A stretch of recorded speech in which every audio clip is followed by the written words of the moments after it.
আরে মেম্বার দাদা কই দিতেছো? আমরাও আসলাম তোমার বাড়ি। তোর আবার কি সমস্যা? আরে দাদা কালকে রাত্রে বেশি মদ খেলিছিলাম, বাইট গেছি পরে বউ বাইট ঢুকতে দেয় না। তোর আবার কি সমস্যা? আরে বাজারের সামলের দোকানের থেকে একটা বললে নাইটি আনছিলাম, অনিটা তো আনছি পরে বোর পছন্দ হয় না, তো লইয়া গেছি এটা ফাল্টাই আনবার লেগা, এত এটা ফাল্টাই দেন না, বিষয়টা আপনি একটু দেখে দেন। তোর এই সমস্যা দেখতাম, হ্যাঁ? তোর ভাই নেই পাইছ? আপনার তো কইছিলেন মেম্বার বানালে সব সমস্যা দেখবেন, ওখান দেখতেন না করে। আমি এই সমস্যা দেখালে মেম্বার হচ্ছি রে। আপনার কি সাঁচার লাগি মেম্বার বানাইছি? আপনি তো কইছেন মেম্বার সবকিছু দেখবেন, এটাও তো যায় না, সব দেখবেন আপনি।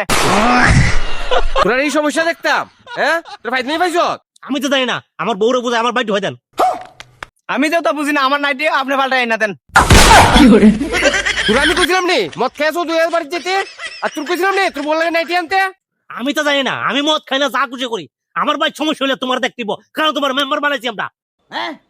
আমি তো জানি না, আমি বললে কি নাইটি আনি না মারলে কি জাইঙ্গা আনি, যদি কোনো সমস্যা হয় তুমি ফাল্টাই না দিবা, কারণ তুমি আমার মেম্বার।